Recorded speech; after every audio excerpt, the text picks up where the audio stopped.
Hi friends, ഇന്ന് ഞാൻ നിങ്ങളുമായിട്ട് ഷെയർ ചെയ്യുന്നത് വളരെ ഈസി ആയിട്ട് ഉണ്ടാക്കാൻ പറ്റുന്ന ഒരു 4 മണി പലഹാരത്തിൻ്റെ റെസിപ്പിയാണ്. മക്കളൊക്കെ സ്കൂളിൽ നിന്ന് വരുന്ന സമയത്ത് വളരെ ഈസി ആയിട്ട് നമുക്ക് ഉണ്ടാക്കിയെടുക്കാൻ പറ്റും. അപ്പോൾ ഇതെങ്ങനെ ഉണ്ടാക്കുന്നത് നോക്കിയാലോ. ആദ്യം തന്നെ ഞാനിവിടെ ഒരു 3 കോഴിമുട്ട എടുത്തിട്ടുണ്ട്.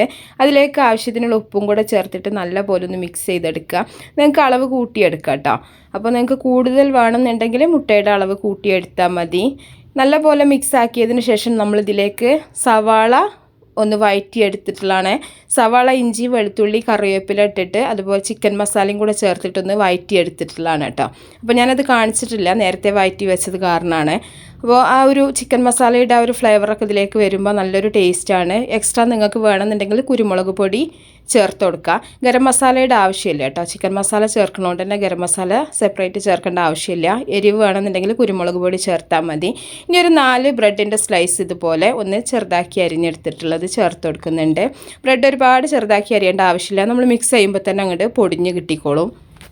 അപ്പോൾ നല്ലപോലെ ഒന്ന് മിക്സ് ചെയ്തെടുക്കുക. അപ്പോൾ ഞാനൊരു 3 കോഴിമുട്ടക്ക് 4 സ്ലൈസ് ബ്രെഡാണ് എടുത്തിട്ടുള്ളത്. നിങ്ങൾക്ക് കൂടുതൽ വേണമെന്നുണ്ടെങ്കിൽ മുട്ടയുടെ അളവും ബ്രെഡിൻ്റെ അളവൊക്കെ കൂട്ടിയെടുത്താൽ മതി. ഇനി ഒരു പാൻ അടുപ്പത്ത് വെച്ചിട്ട് അതിലേക്ക് കുറച്ച് ഓയിൽ ഒഴിച്ചിട്ടുണ്ട്. എന്നിട്ട് നമ്മൾ ആ ഒരു മിക്സ് ഇതിലേക്ക് ഇട്ടിട്ട് നല്ലപോലെ ഒന്ന് പരത്തിയെടുക്കുക. ഒരു മീഡിയം ഫ്ലെയിമിലിട്ടിട്ട് ഒരു 5 മിനിറ്റ് ഒന്ന് അടച്ച് വെച്ചിട്ടൊന്ന് വേവിച്ചെടുക്കുക. 5 മിനിറ്റിന് ശേഷം നമുക്കിത് തിരിച്ചിട്ടിട്ട് 2 ഭാഗം ഒരുപോലെ ഒന്ന് ആക്കിയെടുത്താൽ മതി. എന്നിട്ട് നമുക്ക് കഷ്ണങ്ങളാക്കിയിട്ട് മുറിച്ചെടുക്കാം കേട്ടോ.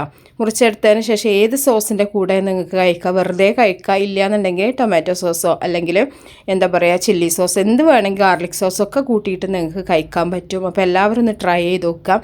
ഇഷ്ടപ്പെട്ട തീർച്ചയായിട്ടും നിങ്ങൾ ലൈക്ക് ചെയ്യുക, ഷെയർ ചെയ്യുക. വളരെ ഈസി ആയിട്ട് ഉണ്ടാക്കാൻ പറ്റുന്ന ഒന്നാണ്. അപ്പോൾ നല്ല നല്ല റെസിപ്പികളൊക്കെ ആയിട്ട് നമുക്ക് അടുത്തൊരു വീഡിയോയിൽ കാണാം. ഓക്കേ.